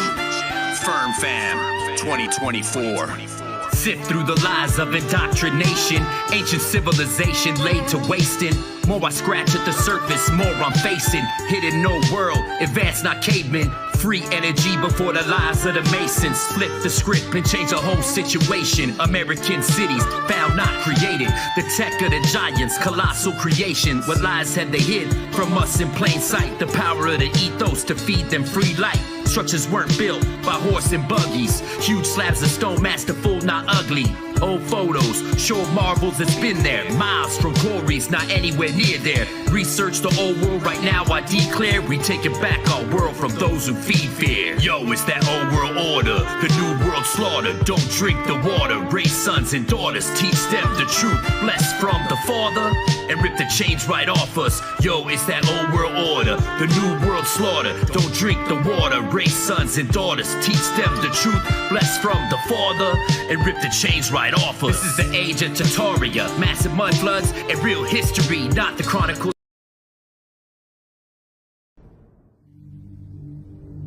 À vous tous, mes amis qui savent ce qui se passe vraiment. À vous tous, mes amis théoriciens de la conspiration. Oui, parfois c'est une malédiction, et pas toujours une bénédiction d'être éveillé. L'éveil est le voyage le plus libérateur, le plus aliénant, le plus atroce, le plus responsabilisant, le plus solitaire, le plus déroutant, le plus libérateur, le plus effrayant, le plus expansif. Si vous vous trouvez en difficulté alors que vous essayez de traiter cette folie, toute cette folie, sachez que vous n'êtes pas seul. Personne ne parle de l'obscurité qui accompagne l'éveil, ni du chagrin. Non seulement le deuil de la vie et des illusions que vous avez eues, mais aussi la réalisation que quasiment tout ce que vous pensiez connaître est un mensonge. Les croyances que vous avez entretenues, les gens en qui vous avez eu confiance, les principes qu'on vous a enseignés, tout ceci n'est que tromperie. Briser les illusions est rarement une expérience agréable. Il y a une quantité considérable d'inconfort qui accompagne la croissance, et le processus de deuil ne s'arrête pas là. Avec ces nouvelles prises de conscience, vous vous retrouvez à nouveau en deuil. Vous faites le deuil de la perte de nombreuses relations avec des personnes qui ne comprennent pas. Vous vous sentez seul, ridiculisé et humilié, non seulement par la masse, mais aussi pour beaucoup d'entre vous, par votre propre famille et vos amis. Vous avez l'impression de ne plus avoir grand-chose en commun avec les gens qui vous entourent. Vous devez lutter contre l'absurdité, les conversations superficielles et sans substance avec ceux qui sont encore endormis. Vous vous sentez même déconnecté de tout votre système de soutien, car ceux qui le composent ne peuvent pas voir ce que vous voyez. Certains pleurent même la perte de leur ignorance, parce que l'ignorance est une bénédiction, n'est-ce pas? Et que la réalité est très dure. L'éveil peut être un chemin solitaire et vous vous retrouverez souvent à voyager seul. Il n'y a aucun moyen de l'édulcorer. L'éveil aux réalités de ce monde est brutal. Il vous fera passer par toute la gamme des émotions humaines. Vous devez maîtriser l'art de plonger dans le plus sombre des trous de lapin pour en ressortir et continuer à fonctionner dans la vie quotidienne. Et c'est une compétence dont on ne parle pas assez. Certains d'entre vous luttent car ils se sentent déconnectés de leur famille et de leurs amis, comme s'ils existaient dans un autre monde. Sachez que vous n'êtes pas seul, et que non seulement vous n'êtes pas seul, mais que vous avez toute une tribu à vos côtés. Nous sommes peut-être séparés par de nombreux kilomètres, mais nous sommes profondément liés dans nos objectifs et dans notre esprit. Merci de votre attention. Portez-vous bien. Et à très bientôt sur ITV. tu n'es pas considéré comme un sujet de droit, et dans leur cerveau malade, ça justifie le fait que on te nomme en tout capital. Parce que, capitis diminutio maxima, tu n'es pas un sujet de droit, tu es une marchandise et du bétail. Semblent des marqueurs biologiques qui différencient un homme biologique d'une femme biologique. Les références et allusions que je fais constamment à ces différents marqueurs ne sont pas anecdotiques. Ils s'inscrivent dans un ensemble bien plus vaste que quelques vagues ressemblances ici et là. On voit sur des bâtiments qui ont été excavés que la proportion qu'on pressent dans ce bâtiment-là, qu'en fait il doit être plus haut, elle se retrouve dans des bâtiments qui étaient comme celui-là et qui ont été excavés et qui ont effectivement 1 ou 2 étages sous le niveau du sol, cohérent avec l'ensemble du bâtiment. Il y a au cœur de chaque microclimat un cristal de silicium qui en fait, si vous voulez, le porteur de toutes les informations génétiques héritées et acquises de notre vie. Et c'est présent sur chaque microclimat. Quelle carte on nous propose aujourd'hui de la Terre plane? Donc là, il y a la glisonne. Puis le modèle de sa jauge aux terres connues et inconnues, recouvert d'une voûte céleste, et autour duquel tournent le Soleil et la Lune. La Lune, en un mois, fait ce que le Soleil fait en un an. D'accord? Il y a la laine de la Lune et la laine du Soleil. La laine de la Lune, c'est sur un mois. La laine du Soleil, c'est sur un an. Voilà. Tu l'as? Tu vois? Ouais, je l'ai en plus, c'est celle-là. Betelgeuse, la géante rouge de la constellation d'Orion. L'astronaute, quand il sort de l'or pour faire des réparations sur l'ISS, on ne voit jamais la Lune. La conjonction entre Vénus et Jupiter. Vénus à droite et Jupiter à gauche. On observe bien une forme d'étoile asymétrique. Ouais. Et bien claire sur cette image.